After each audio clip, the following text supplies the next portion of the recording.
le père d'Aria a-t-il abusé de sa fille? Il faut qu'on parle.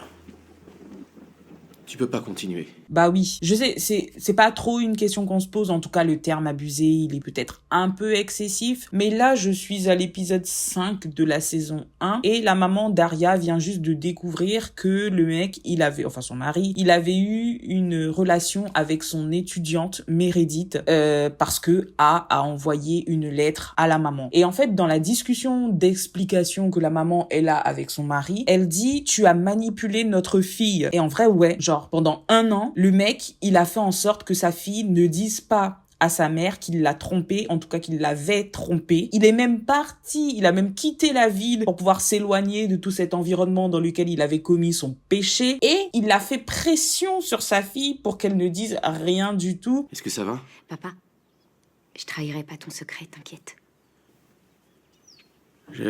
C'est quand même abuser de son enfant. Donc si ce n'est pas physiquement, c'est quand même abuser psychologiquement du pouvoir que tu as sur ton enfant à des fins réellement malveillantes en fait, parce que c'est juste pour cacher ta connerie, parce que en soi, ça a été découvert. Si t'es bienveillant, tu assumes ta connerie, ok d'accord, t'as couché avec quelqu'un d'autre, c'était passager d'après lui et tu passes à autre chose en fait, mais tu te contentes pas d'aller tous les jours travailler l'enfant psychologiquement en lui disant oui, t'as pas le droit de dire ça à ta mère ou ne le dis pas, imagine ce que ça lui ferait, machin, sachant que t'es son père et que t'as du pouvoir sur elle. Je t'aime, Aria. Tu le sais, non? Oui, je le sais. Et ta maman, tu sais très bien que je l'aime.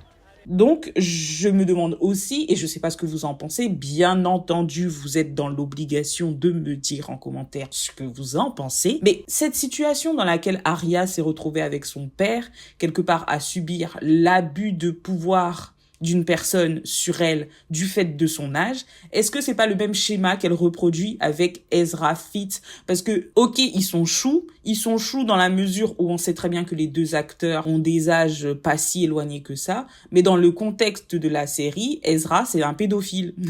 Donc, enfin, peut-être pas, je sais pas si on peut dire qu'il est pédophile parce que je sais pas à quel âge est la majorité sexuelle dans l'état dans lequel ils sont aux États-Unis là, mais bizarre. Hein. Meuf, un pédophile est un adulte qui est attiré par des enfants prépubères ou dans la puberté. Notre beau Ezra Fitz est donc bien un pédo puisqu'Aria a 15 ou 16 ans quand ils se mettent ensemble.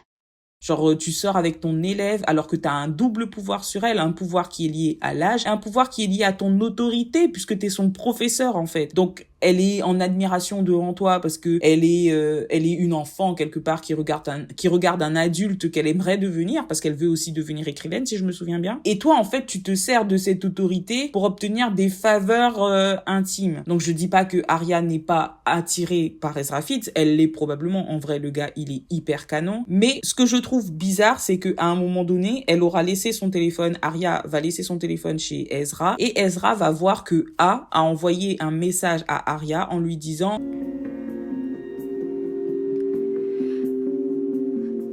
et Ezra, il voit le message, il se rend compte en fait que quelqu'un d'autre est au courant de leur relation et il pense que c'est Aria qui l'a dit. Et il lui dit, moi je pensais que t'étais assez mature, tu m'as dit que t'étais assez mature pour gérer la situation. Mais gros, c'est une meuf de 16 ans en fait. À quel moment une meuf de 16 ans elle est censée être mature? Moi je comprends pas les mecs qui sortent avec des meufs plus jeunes qu'eux et ensuite qui s'étonnent de l'immaturité de la meuf. Bah c'est le principe en fait. Si tu sors avec une meuf plus jeune, t'as les avantages et les inconvénients. L'avantage c'est que tu peux profiter de sa naïveté, tu peux profiter de la supériorité objective que tu as sur elle, et l'inconvénient c'est qu'elle est immature en fait tout simplement, donc elle aura pas les réactions d'un adulte ou elle aura pas les réactions que tu veux qu'elle ait, c'est le principe.